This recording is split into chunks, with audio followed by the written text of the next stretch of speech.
আমরা দেখলাম যে মানুষগুলো বুকে রক্ত দিয়েছে। আওয়ামী লীগ যারা সেদিন ক্ষমতায় বসেছিল স্বাধীনতার পরে পরেই, তারা সেদিন কিভাবে তাদের সমস্ত স্বপ্নকে ভেঙে চুরমার করে দিয়েছে। আমাদের চোখের সামনে দেখেছি যে সাধারণ মানুষ সেদিন না খেতে পেয়ে রাস্তায় মেয়েরা মায়েরা তারা এক মুঠো ভাতের জন্য ঘুরে বেরিয়েছে, ভাতের ফ্যানের জন্য ঘুরে বেরিয়েছে। আমার চোখের সামনে দেখেছি আমাদের বোন বাসন্তী তার লজ্জা নিবারণ করবার জন্য এক টুকরো কাপড় খুঁজে পায়নি, মাছ ধরার জাল দিয়ে সে তার লজ্জা নিবারণ করেছে। আজকাল অনেকেই সেই কথা ভুলে যাচ্ছে, আর যতদিন আওয়ামী লীগ ছিল তো তারা সেই কথা ভুলেই মনেই করতে চায় নাই, কিন্তু আমরা সেই কথা ভুলিনি। কারণ ওই যে 1971 সালের স্বাধীনতা যুদ্ধের এই বিজয়ের দিনে আমাদের সেই সমস্তগুলো সেই দিন থেকেই টুকরো টুকরো হয়ে যাওয়া শুরু হয়েছে বন্ধুগণ। এবং তারই ফলশ্রুতি হিসেবে আমরা দেখেছি যে আজকের যে পরাজিত ফ্যাসিস্ট তাদেরই পূর্বসূরি ফ্যাসিস্ট হাসিনার পিতা শেখ মুজিবুর রহমানের নেতৃত্বে সেদিন আওয়ামী লীগ একইভাবে সমস্ত প্রতিপক্ষকে ধ্বংস করে দিয়ে, সমস্ত রাজনীতিকে ধ্বংস করে দিয়ে, রাজনৈতিক দলগুলোকে নিষিদ্ধ করে দিয়ে একদলীয় শাসন ব্যবস্থা বাকশাল প্রতিষ্ঠা করেছিল। এটা আমাদের বারবার বলা দরকার, বারবার বলা দরকার। আওয়ামী লীগকে আমাদের চিনে রাখতে হবে যে এই আওয়ামী লীগ সেই আওয়ামী লীগ যে স্বাধীনতার পরে পরেই আমাদের গণতন্ত্রের স্বপ্নকে ধ্বংস করেছিল। এটা বারবার মনে রাখতে হবে বন্ধুগণ। সেদিনকার সেই কথাগুলো মনে হলে আজকের বিজয়ের যে আনন্দ, সেই আনন্দ সত্যি ম্লান হয়ে আসে।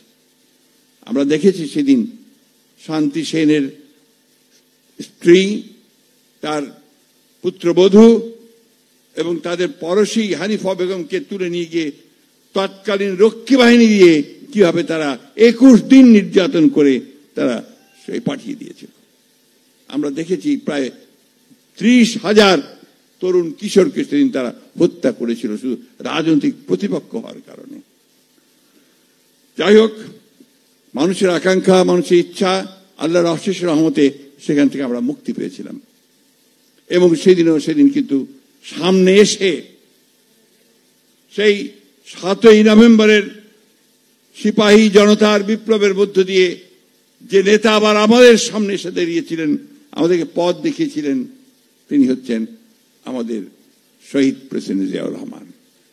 সেদিনও তিনি সেই পতাকা সামনে তুলে নিয়ে এসেছিলেন, সেই স্বাধীনতার পতাকা। তিনি আজকে সংস্কারের কথা অনেকে বলছে সংস্কার আমরাও দিয়েছি, আমরাও চাচ্ছি, সবাই চায়, কিন্তু প্রথম সংস্কার শুরু করেন শহীদ প্রেসিডেন্ট জিয়াউর রহমান। তিনি বহুদলীয় গণতন্ত্র প্রবর্তন করেন একদলীয় শাসন ব্যবস্থা থেকে। তিনি সেদিন একটা বদ্ধ অর্থনীতিকে, যে অর্থনীতি বন্ধ হয়ে গিয়েছিল ভ্রান্ত সমাজতান্ত্রিক ধারণা থেকে, তিনি সেটাকে মুক্ত বাজার অর্থনীতি নিয়ে আসেন, মিশ্র অর্থনীতিতে নিয়ে আসেন। আজকের যে বাংলাদেশে আমরা দেখছি আগের চাইতে উন্নত বাংলাদেশ, যে বাংলাদেশে আমরা দেখছি এখন যে আমাদের বোনেরা মায়েরা তারা কাজ করছেন কারখানাতে, আমাদের রপ্তানি হচ্ছে, আমাদের ভাইয়েরা তারা বিদেশে যাচ্ছে কাজ করার জন্য, সেই বাংলাদেশের সূচনা করেছিলেন শহীদ প্রেসিডেন্ট জিয়াউর রহমান। সেদিন আমাদের মেয়েদের মায়েদের চাকরির সূচনা করে দিয়েছিলেন শহীদ প্রেসিডেন্ট জিয়াউর রহমান।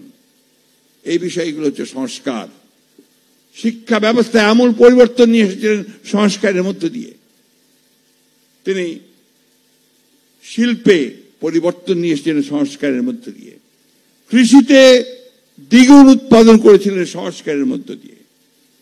আমি এই কথাগুলো বলছি যে আজকে অনেকে অনেক কথা বলে, যে কথাগুলো বলবো দয়া করে পেছন দিকে তাকান। এই দেশে নতুন কোনো কিছু পরিবর্তন, কোনো কিছু সংস্কার করে মানুষের অবস্থার পরিবর্তন যা কিছু করার সবই বিএনপিকে দিয়ে শুরু হয়েছে, শহীদ প্রেসিডেন্ট জিয়া রহমানকে দিয়ে শুরু করেছে।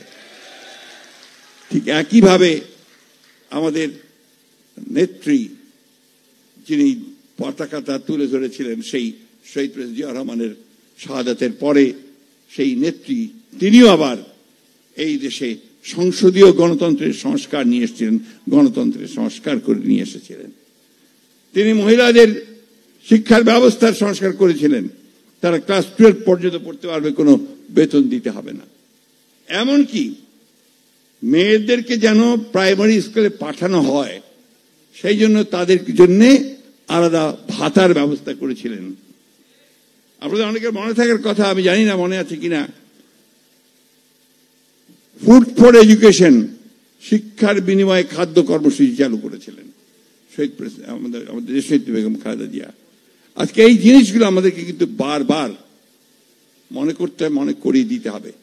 আমাদের কষ্ট হয় যখন কিছুক্ষণ আগে খান ভাই যেটা বললেন যে পদগুণে, কি যেন খান ভাই, পদগুণে বুদ্ধিমান আর পতাকা গুণে শক্তিমান, তারা যখন আমাদেরকে আপনার এই সংস্কার বিষয়ে শিক্ষা দিতে আসে।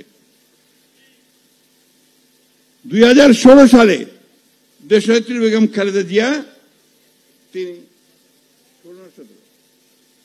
সম্ভবত 17 সালে তিনি প্রথম ভিশন 2030 করে সংস্কার নিয়ে এসেছিলেন। ভিশন 2030 নতুন চিন্তা ভাবনাগুলো তখন তিনি নিয়ে এসেছিলেন। রেইনবো নেশন, দ্বিকক্ষ বিশিষ্ট পার্লামেন্ট, তখনই তিনি সামনের দিকে কথা প্রস্তাব নিয়ে এসেছিলেন সামনে। এই বিষয়গুলো আমাদেরকে মনে করতে হবে। আর আবারও আমাদের নেতা আজকে যিনি আমাদের এখানে বসে আছেন সামনে, তার নেতৃত্বে, তার নির্দেশে আমরা 31 দফা কর্মসূচি আমরা জাতির সামনে তুলে ধরেছি। সেটা সম্পূর্ণভাবে সংস্কার। এই 31 দফার পরে আর কোনো সংস্কার বাকি থাকে না, সব দিক নেওয়া হয়েছে। নির্বাচন কমিশন, আমরা বলেছি যে আপনারা নির্বাচন কমিশনে সেই বিষয়গুলি আসা উচিত নির্বাচন কমিশন সংস্কার হিসেবে, যে যেন পার্মানেন্ট একটা পথ, একটা চিরস্থায়ী পথ পাওয়া যায়, যেখানে আমরা ধীরে কোনো গোলযোগ ছাড়াই আমরা নির্বাচন অনুষ্ঠিত করতে পারবো। একটা সিস্টেম এভলভ করতে পারবো, যে সিস্টেমটা আমাদেরকে পিসফুল ট্রান্সফার অফ পাওয়ার দেবে, সেটা আমরা বলেছি। আমরা বলেছি পার্লামেন্টে কে দ্বিকক্ষ বিশিষ্ট করার জন্য, এককেন্দ্রিক না করার জন্য। আমরা বলেছি প্রেসিডেন্ট এবং প্রধানমন্ত্রীর যে ক্ষমতা, তাকে আপনার ভারসাম্য করে রাখতে হবে। আমরা বলেছি একজন ব্যক্তির 2 বারের বেশি প্রধানমন্ত্রী, পরপর 2 বারের বেশি প্রধানমন্ত্রী হওয়া উচিত নয়। জুডিশিয়াল কমিশন করার কথা বলেছি, আমরা প্রশাসনিক কমিশন করার কথা বলেছি, অর্থাৎ সর্বক্ষেত্রে কমিশন করার কথা 31 দফার মধ্যে আমরা ইতিমধ্যেই দিয়েছি। তো সুতরাং ওই কথাগুলো বলবেন না। আমরা আসলেও আমরা পুরোপুরিভাবে আমরা একটা সংস্কারের প্রতি বিএনপি সেই সংস্কারগুলো দিয়েছে।